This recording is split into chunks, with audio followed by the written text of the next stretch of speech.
السلام علیکم ورحمۃ اللہ وتعالى وبرکاتہ۔ امید کرتا ہوں خیریت و عافیت سے رہیں گے آپ لوگ۔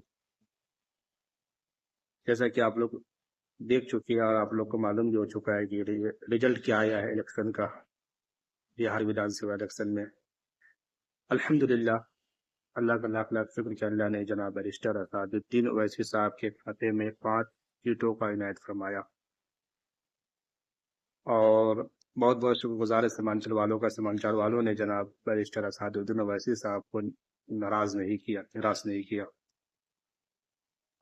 کیونکہ اسعد الدین اویسی صاحب وہ شخصیت ہے جو ہمارے لیے اور اپنے قوم کے لیے اتنا کیے کہ ہم اپنا ابھی ہم اگنور نہیں کر سکتے، وہ جتنا کر رہے ہیں اور انشاءاللہ کرتے آ رہے ہیں، کرتے رہیں گے۔ تو یہ ہمیں دیکھنی چاہیے اور سوچنی چاہیے۔ آج ہم نے اس کے ساتھ کھڑا ہو کے آج ہم نے ایک مثال قائم کیا ہے کہ ہم حق کے ساتھ کھڑے ہیں، الحمدللہ۔ کیونکہ سب سے بڑی بات یہ ہے کہ جو ہمارے نبی پاک صلی اللہ علیہ وسلم کی ناموس کی بات کرے گا، ہم اس کے ساتھ کھڑے ہیں۔ جو ہمارے شریعت کے خلاف اٹھنے والی آواز کے خلاف لڑے گا، ہم اس کے ساتھ ہیں۔ اگر ہمیں کہیں مار دیا جاتا ہے کسی بھی چیز پہ الزام لگا کے، تو ہمارے لیے جو لڑتا ہے نا، ہم اس کے ساتھ ہیں۔ ان تمام ظلم کرنے والوں کے خلاف لڑتا ہے، جو بے قصور لوگوں پہ ظلم کرتا ہے، ہم ان کے ساتھ ہیں کھڑے۔ اب بے شک ان تمام چیز میں صرف ایک بندہ نظر آتا ہے، ایک واحد بندہ نظر آتا ہے، وہ ہے جناب بیرسٹر اسعد الدین اویسی صاحب۔ اللہ نے ہمارے درمیان اتنے بڑے لیڈر کو بھیجا ہے جو الحمدللہ جو دین بھی پڑھا لکھا ہے اور دنیا بھی پڑھا لکھا ہے۔ اللہ نے اسے دنیاوی علم اور دینی علم سے اس طرح اسے عطا فرمایا ہے کہ ہم اگنور نہیں کر سکتے۔ میں نے ایک انٹرویو دیکھا کسی وکیل کا، وہ وکیل کہتا ہے کہ اگر اسعد الدین اویسی صاحب کے انٹرویو میں اور ان کے بیان میں اگر 10 وکیل کو لا کے کھڑا کر دے، دنیا کے بڑے سے بڑے وکیل کو لا کے کھڑا کر دے، اور وہ وکیل غلطی نکالنا چاہے ان کے بیان میں، تو غلطی نہیں نکال سکتا ہے۔ ان کے ایک بھی الفاظ قانون کے خلاف نہیں ہوتا ہے، ان کے اوپر کوئی ایکشن نہیں لگا سکتا ان کے خلاف، ان کی الفاظ ایسی ہوتی ہے جو قانون کے دائرے میں ہوتی ہے۔ سب سے بڑی بات میں نے یہ دیکھا، آپ لوگ کو بتاتے چلوں کہ سب دیکھ رہے تھے، میں نے بھی کچھ جگہ بہت جگہ چیک کیا، میں نے جہاں جہاں میم نہیں کھڑا ہوا تھا، میں نے وہاں دیکھا آر جے ڈی اور کانگریس کو بہت بری طرح سے ان لوگ ہارے وہاں سے۔ آپ کو یقین ہو تو آپ بھی جگہ چیک کر سکتے ہیں، سوشل میڈیا کا زمانہ، ہر چیز آپ کو سوشل میڈیا پہ مل جائے گا۔ میں نے دیکھا کہیں پہ 50,000، کہیں پہ 60,000 ووٹ سے آر جے ڈی ہار رہا ہے۔ میں نے یہاں تک دیکھا کانگریس کہیں پہ 5,000، کہیں پہ 4,000 ووٹ لا رہی ہے۔ اب بتائیے اتنی بڑی پارٹی اتنا کم ووٹ لے کے آ رہی ہے۔ ہم سوچتے، ہم لوگ شروع سے سنتے آ رہے ہیں کہ بہار کا پارٹی کا سب سے بڑی party R J D party, سب سے بڑی party R J D party, ایسا ایسا اتنا سنا ہم نے، اتنا پرچار ہوا، اتنا یہ ہوا، یہ ہوگا وہ ہوگا۔ میں نے دیکھا اتنا گندا پردرشن ہوا ہے، اور الزام صرف نیم پہ چلے، جہاں نیم نہیں تھا وہاں کا پھر کیا حال ہوا اس کا، وہاں کا اٹھا کے دیکھیے اسٹوری۔ ہاں،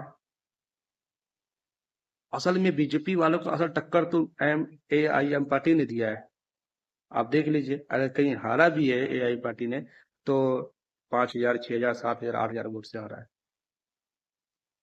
بھائی نتیش کمار کی پارٹی جتنا اچھا پردرشن کیا، اتنا اچھا آر جے ڈی پارٹی پردرشن نہیں کیا، دور دور تک ان کی سرکار کو نظر نہیں آ رہی ہے۔ اب اٹھا کے دیکھ سکتے ہیں بہار کے جتنے ضلعوں، جتنے سٹی میں الیکشن ہوا ہے، وہاں کے میں اٹھا کے دیکھا اسٹوری، ایک ایپ پتہ نہیں کس ایپ میں آ رہا تھا، میں دیکھ رہا تھا ڈھاکہ، وہاں سب کا نیچے آپشن آ رہا تھا چیک کرنے کے لیے، میں نے دیکھا سب کو، سب جگہ کا میں نے دیکھا۔ کہیں پہ بی جے پی لاکھ پار ہے، کہیں پہ بی جے پی 90,000 ہے، تو آر جے ڈی 20,000 ہے، 30,000 ہے، کہیں 25,000 ہے، کہیں 40,000 ہے، کہیں 50,000 ہے، کہیں پہ بی جے پی 50,000 ووٹ سے جیت رہا ہے، کہیں پہ بی جے پی 90,000 ووٹ سے جیت رہا ہے، کہیں پہ بی جے پی 70,000 ووٹ سے جیت رہا ہے، کہیں پہ بی جے پی 60,000 ووٹ سے جیت رہا ہے۔ اب سوچیے، اب یہاں پہ الزام لگایا جائے گا اب ان پہ؟ نہیں، یہ چیز ہم دیکھ رہے ہیں، ہمیں سوچنا چاہیے۔ اب کچھ لوگ آئیں گے بولنے والے، اسے ہمیں جواب دینا ہے، اور سوشل میڈیا موجود ہے آپ کے پاس، سوشل میڈیا اٹھا کے دکھا دیجیے اس کو آپ۔ سب سے بڑی بات تو جناب اختر الایمان صاحب نے چناؤ سے پہلے ہی کہا تھا کہ ہمیں ماتر 6 سیٹ دے دیجیے، آپ اپنا سرکار بنائیے، ہمیں کوئی اعتراض نہیں ہے، لیکن اس نے لینے سے انکار کر دیا۔ اس لیے انکار کر دیا ہے کیونکہ جانتا ہے سب جاہل لوگ ہیں پارٹی میں، اتنا پڑھا لکھا نہیں ہے جتنا پڑھا لکھا اپنا جناب بیرسٹر اسد الدین اویسی صاحب ہے اپنے انڈیا کے اندر۔ ان کے آنے سے مہاگٹھ بندھن میں کچھ ایسے ایسے لوگ ہیں جس کی بولتی بند ہو جائے گی، جس کا دبدبہ کم ہو جائے گا، اس لیے ان کو نہیں لیا گیا۔ اور بھی کوئی بات ہو سکتی ہے، چھوڑیے، انشاءاللہ ہمیں خوشی منانی چاہیے کہ اللہ نے جناب بیرسٹر اسد الدین اویسی صاحب کو 5 سیٹ عنایت فرمایا، تو وہ 5 سیٹوں پہ کامیاب ہوئے۔ افسوس اس بات کی ہوئی کہ بلرام پور سے جناب عادل حسن صاحب ماتر 300 ووٹ سے ہارے، بہت افسوس کی بات ہے، اور ہونی بھی چاہیے کیونکہ میں نے وہاں پہ دیکھا کچھ کینڈیڈیٹ 300 400 500 ووٹ لے کے آئے ہیں، مسلم کینڈیڈیٹ تھے، ہم غیر کی بات نہیں کریں گے، ہم اپنوں کی بات کریں گے، مسلم کینڈیڈیٹ تھے، وہ 400 500 600 ووٹ لا کے کیا کیے، کچھ فائدہ نہیں ہوا۔ اگر نہیں اٹھتے نہیں لاتے تو آج جناب عادل حسن صاحب بلرام پور سے جیتے ہوئے ہوتے۔ اور میں نے یہ بھی دیکھا ٹھاکر گنج سے جناب غلام حسنین صاحب، وہ ماتر 8,000 ووٹ سے ہارے۔